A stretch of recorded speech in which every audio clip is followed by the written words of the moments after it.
verdadeiros e duradouros. Quando Davi ele expressa esse anseio pela ajuda de Deus, na verdade ele está demonstrando que ele dependia de Deus para que ele mesmo não viesse a fazer parte destes que estavam cada vez mais distantes da verdade. Então Davi não está apenas clamando pela situação que ele está vivenciando, pelo problema que ele constatava na vida daqueles que estavam à sua volta. O clamor de Davi, pelo que nós percebemos, está sobretudo em relação à sua própria vida. Porque dentro de um ambiente onde impera a falsidade, onde impera o fingimento, onde impera a hipocrisia, onde impera a traição, a tendência natural é que nós venhamos a ter um comportamento semelhante.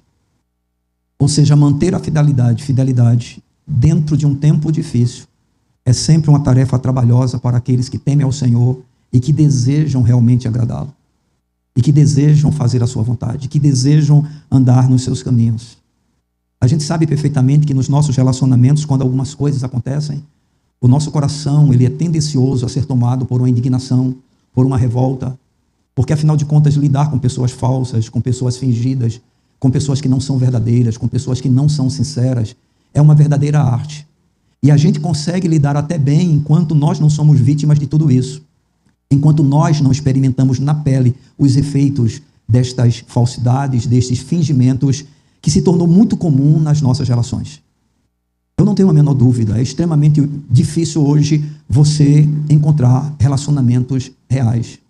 É por isso que a igreja ela está abarrotada de pessoas magoadas, de pessoas feridas, de pessoas ressentidas, não é? E que muitas vezes, por não compreender o que acontece nos nossos dias e não buscar de Deus, como Davi, esse socorro necessário, porque, irmãos, nós precisamos entender uma coisa, nós não temos que mudar por causa do outro. Você compreende isso? Nós não temos que mudar. Eu não tenho que ser falso porque o outro é falso. Eu não tenho que ser fingido porque o outro é fingido. Eu não tenho que ser uma pessoa insincera porque o outro não é sincero. Mas a nossa tendência comum, natural, é que aconteça isso, porque é como se a gente fosse cansando.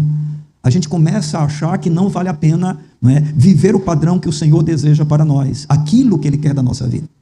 E eu e você, como partes do povo de Deus, precisamos entender que estes dias, não é, que aqui são relatados, que Davi experimentava na sua experiência, né, como comunidade, com as pessoas que o cercavam, é uma experiência semelhante à nossa.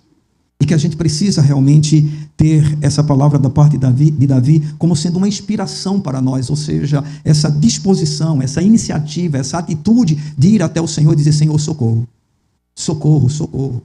Porque, queridos, observem a sua volta e vejam a dificuldade de se encontrar pessoas com as quais você possa dizer: Ele é fiel. Muita gente que se aproxima de nós o faz tão somente para tirar proveito. Nós somos importantes enquanto somos úteis. Nós somos importantes enquanto temos alguma coisa para oferecer. Nós somos importantes enquanto pode-se tirar algo de nós. Mas a partir do momento em que esses interesses egoístas eles não são mais supridos, nós somos descartáveis. Não é assim que acontece e nós sofremos bastante, sobretudo quando você exerce funções onde há necessidade de se desenvolver relacionamentos. É muito comum, na minha experiência prática, a gente, vamos dizer assim, ser, como é que eu poderia, descartado pelas pessoas que nós normalmente mais ajudamos. Aquelas que nós estendemos as mãos. Porque uma coisa, irmãos, que é muito comum é que a gente só presta quando a gente faz o que as pessoas realmente querem, aquilo que elas desejam. E nós não podemos ter esse tipo de postura, porque nós somos cristãos.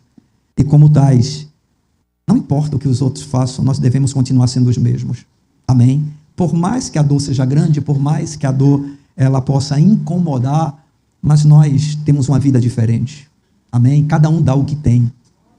E um cristão, ele é semelhante a Cristo. Estão compreendendo? Então essa é uma luta que a gente trava o tempo todo, mas nós podemos fazer como Davi. Olha para a esquerda, vê falsidade, olha para a direita, vê fingimento, olha para frente, não observa a sinceridade, olha para trás e só vê aproveitadores. Mas neste momento você deve chegar ao Senhor, assim como fez Davi, e humildemente dizer para ele: Senhor, socorro, socorro. Estou cercado, vamos dizer assim, de serpentes. mas não sou uma serpente.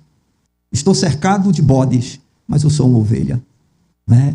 Ou seja, nós não temos que nos sujeitar ao momento que a gente está vivendo, aonde impera, né, toda sorte de falsidade, toda sorte de bajulação.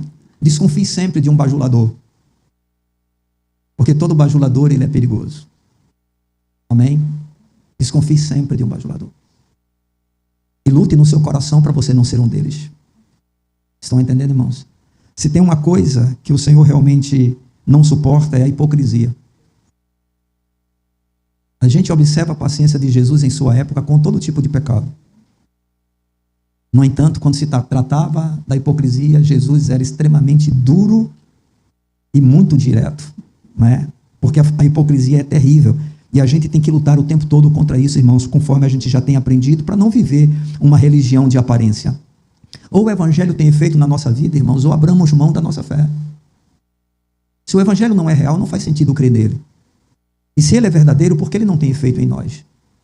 Então nós precisamos avaliar o tempo todo o nosso coração para saber o que está acontecendo conosco, até que a gente possa ser levado a vivermos em conformidade com a palavra de Deus. Para que a gente mesmo não esteja entre os falsos, entre os fingidos, mas ao mesmo tempo saiba e aprenda a lidar com eles. Porque não nos enganemos, não há como a gente escapar dessas coisas. Né? Principalmente em um tempo onde cada um é mais egoísta do que o outro. Nós não nos esqueçamos, uma das marcas dos finais do tempo é que o homem será amante de si mesmo, ou seja, ele estará pronto e preparado para fazer qualquer coisa, contanto que ele seja o beneficiado. E eu e você precisamos correr na contramão, ainda que seja o caminho mais difícil, mas a gente já sabe desde o início da nossa fé, ou pelo menos aprendemos logo em seguida, que uma caminhada com Cristo não é um chamado para facilidades, mas é um chamado para uma luta contínua, onde o preço é negar a nossa própria vida, é morrer a cada dia, exatamente para que sejamos realmente discípulos do Senhor. Uma das coisas que eu amo na pessoa de Cristo, em a sua palavra, é que ele nunca nos enganou.